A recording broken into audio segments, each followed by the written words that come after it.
So inshallah, we're going to study why it's important to connect with the Seerah of the Prophet sallallahu alaihi wasallam. Mashallah, you guys are giving amazing answers.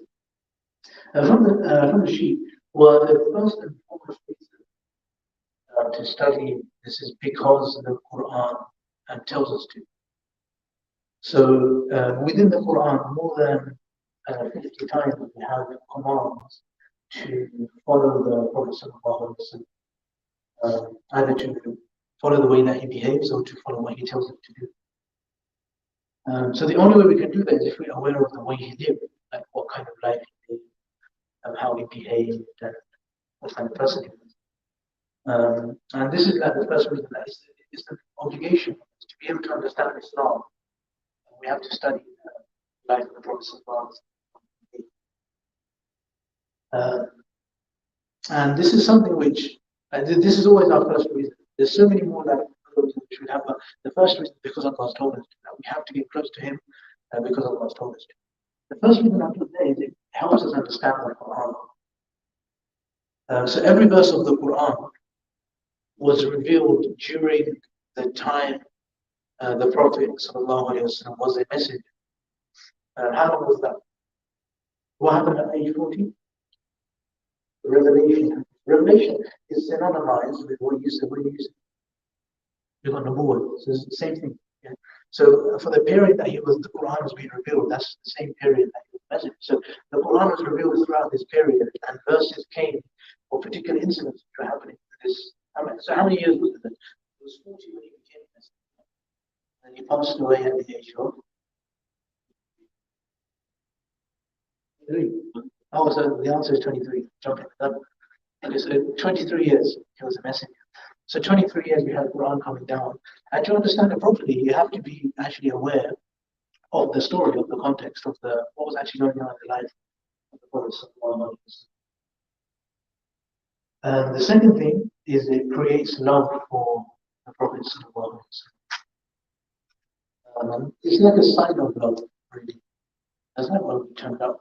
To find out about somebody that we love, we increase our love for him. That's why it's such a beautiful thing just to be able to spend time on a weekly basis and study the life of somebody who we love. So then we realize that why we actually love him. Sometimes we have like this blind love as well. But the more we study his life, the more reasons we find to actually love him logically as well. So that's something which is very beautiful. And, in terms of inspiration, we find that even sorry, I'll have face recognition. We find that even outside of Islam, outside of the Muslim academics, we have people who would put the Prophet sallallahu alaihi wasallam, even though they didn't really believe that he was a Muslim, or that they didn't even become Muslims themselves. So, for example, does anyone know? For example, oh, okay. Oh, okay.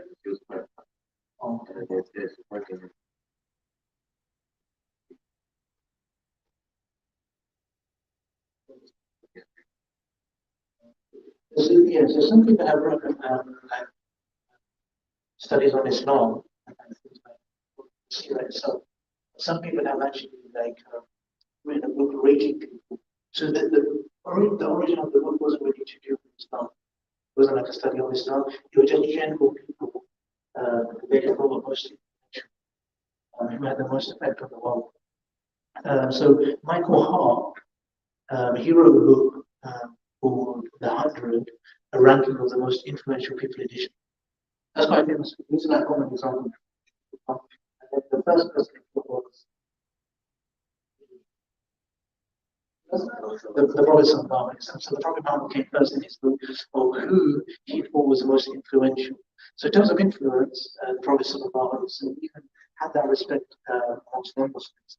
So when we look at his life from a historical perspective, we realize the area he came into. So next week, inshallah, we'll look at the background of the world that he came into, like the place he was born, the type of people that were there, and what the world was like at that time, two big empires, and how the world was operating. But when we look at that, and then you look at 23 years later, how the group of people he left behind, and then what they did to the world in that period of time. When we study that difference, like how he built such a transformative group of people, that itself that reminds us of how much we can learn from this. And more than that, in terms of inspiration, we are somewhat like sometimes persecuted and we go through difficulty in our life. Sometimes because of Islam. Like if you grow a beard, you have a certain or if you wear clothes which identify as Muslim, or if you like walk around saying Assalamu alaikum. But when you look at the Sahaba, so when we study the Seerah, we have to study the companions of the people who brought this Islam to life. And when we study them, we'll notice the amount of sacrifice they made just to be able to utter words of Tawheed. And a lot of this happened over that 23 years. We see the sacrifices that they made. That was inspired.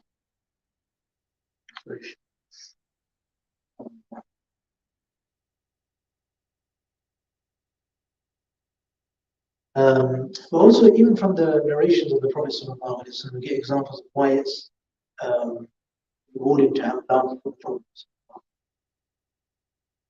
For example, in one narration, the Prophet ﷺ says that لا يؤمن أحدكم حتى أكون أحب إليه. And then he says that in والده وولده والناس أجمعين. And then basically the Prophet ﷺ saying that you can't have true belief until I am more beloved to you than your own self, your family, your father, your children, and the closest things to you. So we're always on this like mission to increase our love for the Prophet. So when we study the life that he lived, it helps us increase.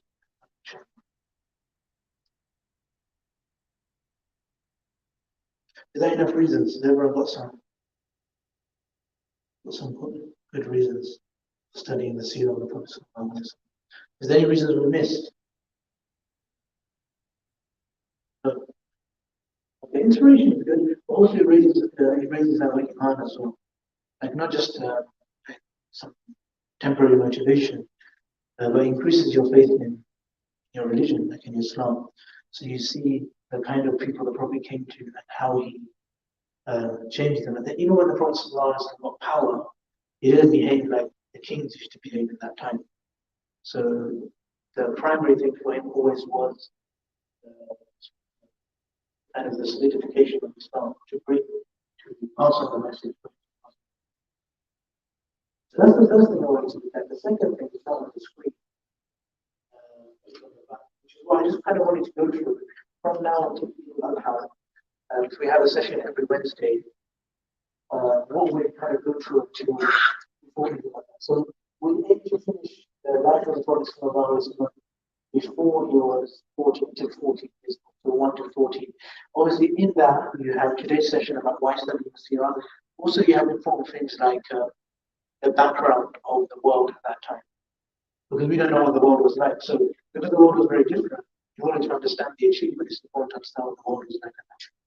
And how the background to the world, and what kind of world the Prophet was. So that's the first. That's basically the first. If you go to the sheet, and you take a look at this side now, turning over, progressing. So the first box is the second box of the next, which will be the background of the world. This book should be written on that, which some are reading, but in which the basically scholars look really deep into the world and the kind of books the world and the problems which were there in the world. Also, this is important because Islam came to work on those problems, So if you understand the problems that were there, you understand how Islam came to solve. And also, it helps us understand the way Islam works things as well. So there was a big focus on Tawheed, for example. We understand that idols. So that's what that would be next. Then after that, all the way into the age of 40, today I just wanted to go through it basically in terms of the titles, each week, and then some at the end we've got some introduction. So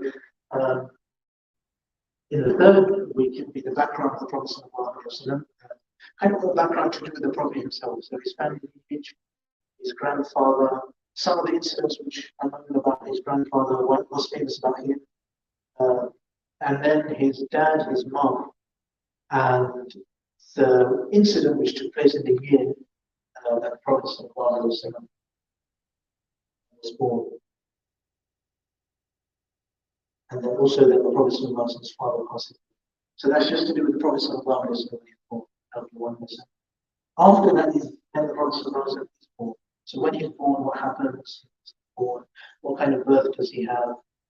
And then certain things happen in the world while he's born. At the same time when he was born, certain things happened in Persia, certain things and then after he's born, then obviously his akika is done, and then kind of breastfed by his mother. And then the most famous incident at this time is when he goes obviously to outside of Makkah. He leaves Makkah, and Makkah people will send their kids out, and then he goes to Halima, and that's a whole story. Lots of things happen there. So that would be week 4. And then after that, now the Prophet starts growing up. So at the age of 6, his mother died. His mother passed away at the age of 6. Then he goes into the care of his grandfather, only for 2 years. Then his grandfather passed away. And then he goes into the care of Abu Talib. Under the care of Abu Talib, some things happen, and Abu Talib takes him on trading visits to like Syria when he travels. There they have a story with the monk who recognizes the Prophet. Then after the ages 15 to 25, basically the Prophet participated in what's known as the Unholy Wars. It wasn't really like actively fighting, he was just passing he was just used to pass the arrows to his uncles. He was involved in those wars. After that, he participated in the Furud Alliance. This is a really important alliance which took place to protect the rights of the poor traders. So the vulnerable people would basically be exploited, and this alliance took place. The Prophet was very active in making that alliance take place. He learned a few trade skills there, and then at the age of 25, he got married. After that, 26 to 40, really famous incident is when the people of Quraysh, they knocked down the Kaaba, they made the house again, they rebuilt it, they refurbished it, and when they did that, they had to put the stone back, and they were about to have a fight because couldn't agree on who would put the stone back. So the arbitraries in the Black Stone is that story. Then there's another instance that Halaqa becomes and had happened to be with the Prophet for a long time, and he didn't want to go back with his parents. And then that leads us up to basically the age of 40, where the Prophet now shows signs of becoming a prophet. We wouldn't usually go that quickly. It was just a summary. But that was an overview of all of that, and inshallah we'll go deeper. This is just to get an overview of what we're going to do. Then within this time, this relative to the Prophet as those his parents, Tullah is his dad's name, Amina is his mom's name. When his parents passed away, he went into the care of his grandfather. Then after that, he went into the care of his uncle, Abu Talib. He also has obviously other uncles, but the most famous ones, Hamza, Abu Lahab, and Abbas. Then obviously during this time he goes to outside Medina where he stayed with Halima, the witness, and the names of it. And during this time with Khadija till the age of 45, he has 6 children. And the Prophet's first child was Qasim, but his sons all died as babies, so he died at the age of 2. His first daughter, his second child was Zainab radiallahu anha. She was the oldest of all of the daughters of the Prophet. She stayed alive until 31. Then Ruqayya was born when the Prophet was 31. She passed away when she was 23. Kulthum, 33, and then she passed away at the age of 27. The youngest daughter of the Prophet, the youngest child to stay alive was Fatima, and she stayed alive until 28. And then also after that, a bit later, when Khadija was a bit older, the Prophet had Abdullah, but he passed away very, very young, before he was even born. There's different narrations about that, but usually after a few, most Christians after a few months he passed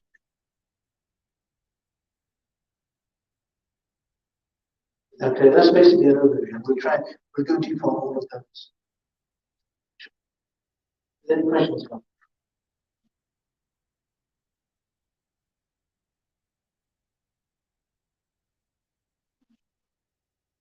We'll go mentally.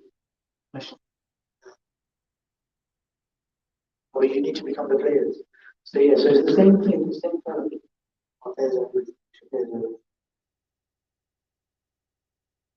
we have to be really competitive.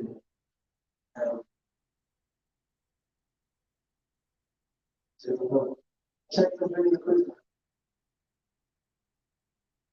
You're only going to say out loud.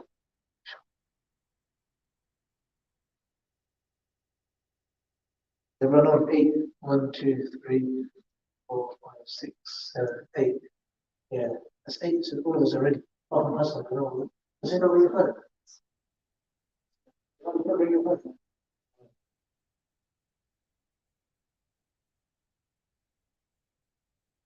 The questions on the screen.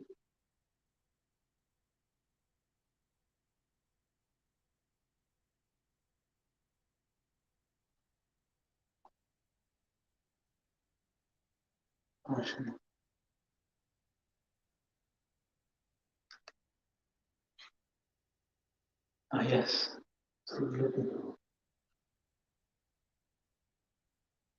It's crazy.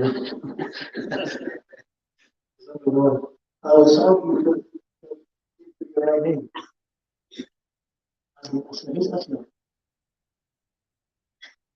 Oh, is Aslam? Oh, Aslam? Okay, anyway, everyone got the right answer. Next question.